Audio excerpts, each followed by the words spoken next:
Hey everybody, I thought I would walk you through an example of how to keep a first in, first out inventory record. This is of course a company that uses a perpetual inventory system, and we're doing a first in, first out.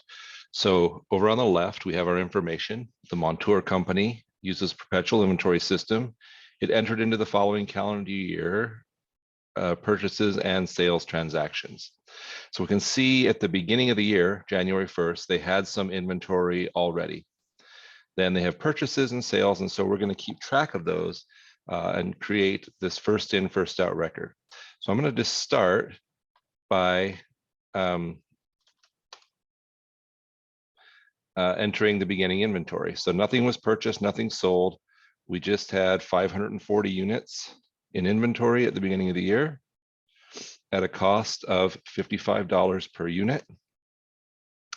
So the total amount of our inventory as of the beginning of the year is the number of units, 540 times the cost per unit. Whoops, I made a mistake there, sorry, equals 540 times 55. So they've got $29,700 in inventory at the beginning of the year. Then on February 10th, and if we want to, we could separate these sections, might make it easier to see. On February 10th, they purchased 460 units for $53 per unit. So 460 for $53. So at the as of February 10th, then they have 540 units at a cost of 55, and they just purchased an additional 460 units at a cost of 53. So if we wanted to, we could total those up. Whoops, just these two. And say, okay, they've got 1,000 units.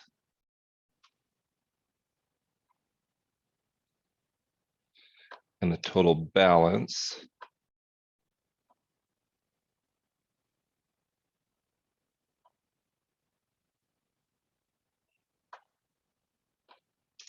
if we wanted to do that, we could find the total balance. We don't really need to, but we could do that, right? Just to figure that out. But I'm actually going to delete it because we don't need it. I just wanted to show you that as of February 10th, they have 1,000 units in inventory at a total cost of $54,080. Okay.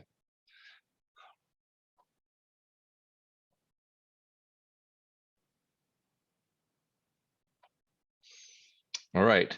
On March 13th, they purchased another 100 units at $40 per unit. So 100 units at $40. So their inventory at that point, I'm just going to, instead of retyping it, I'm just going to copy this and I'm going to paste it here. And then plus the 100 units that we just purchased for 40.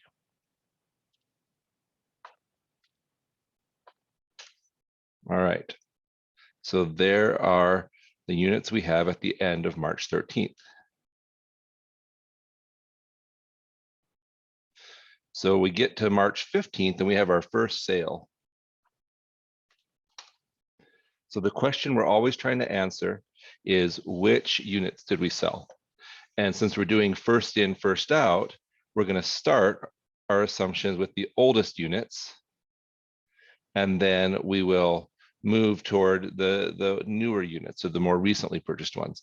So if we sold on March 13th, 745 units, our assumption is that we sold all 540 of those oldest units, the ones that cost $55 a unit. And then if we sold 745 units, there's still another 205 to sell. And those are the ones that cost $53 a unit. So the question is, again, which units did we sell? Well, we sold all 540 of the oldest units, because the first in, we assume, are the first ones out.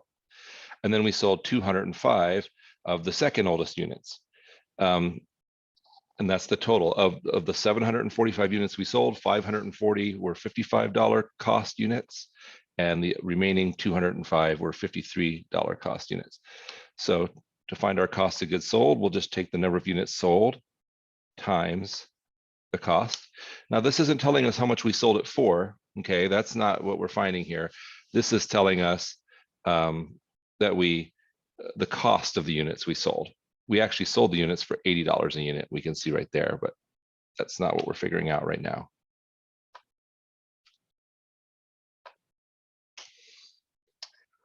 So there's our cost of goods sold on that transaction. And then we have to ask ourselves, well, what inventory is left over? And so after that sale, all 540 of the $55 units are gone.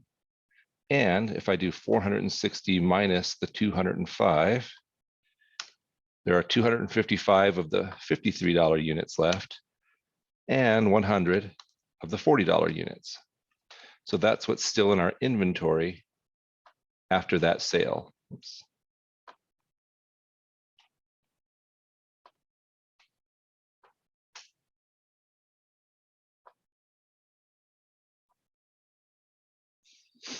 All right, so there was our 15 March sale. Now on August 21st, we have a purchase of 170 units for $61 per unit. So 170 units at $61 per unit. And so now our inventory balance will be the ones we already had there, plus the ones we just purchased, the 170 at 61.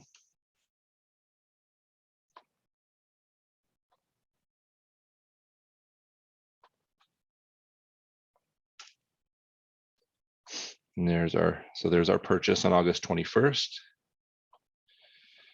And then we have another purchase on September 5th of 430 units at $54 a unit. So now our balance be all the units we already had, plus the 430 units at $54 a unit. So we're getting to have quite a bit of inventory there after September 5th.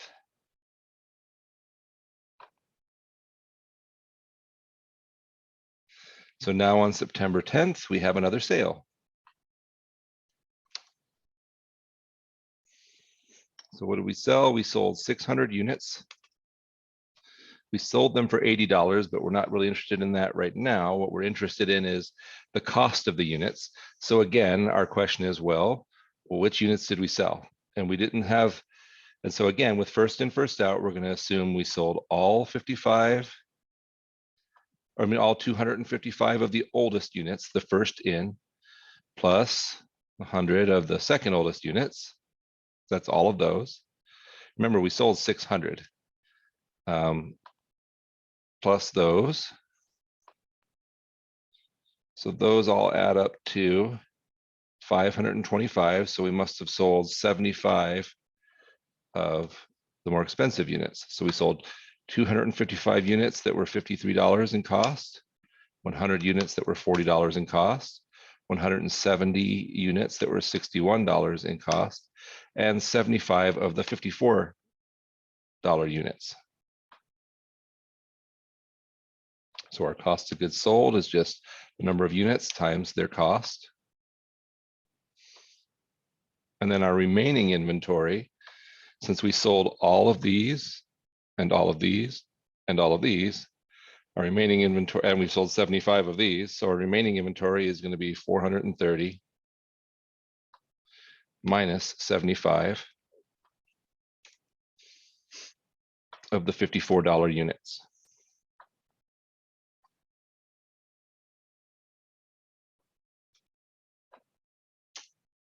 So there we are at the end of September 10th.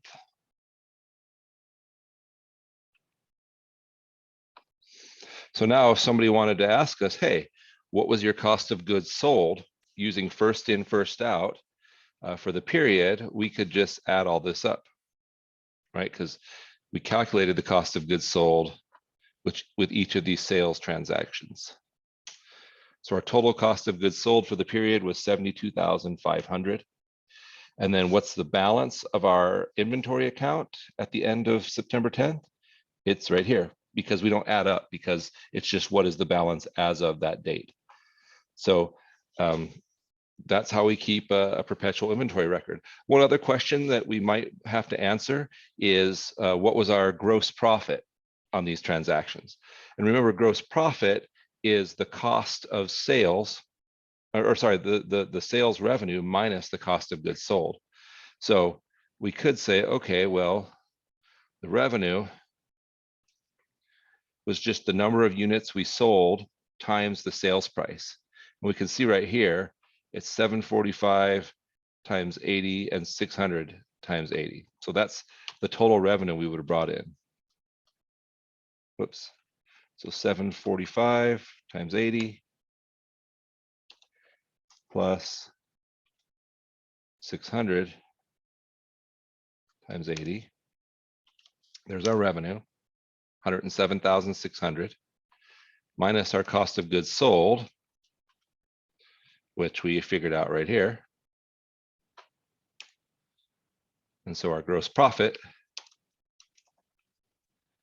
is just revenue minus cost of goods sold. Okay, so I hope that was helpful to you. I'll have videos also for last in, first out, and weighted average as well. And hopefully that helps answer some of the questions you might have. And as always, don't be afraid to reach out if you need additional help.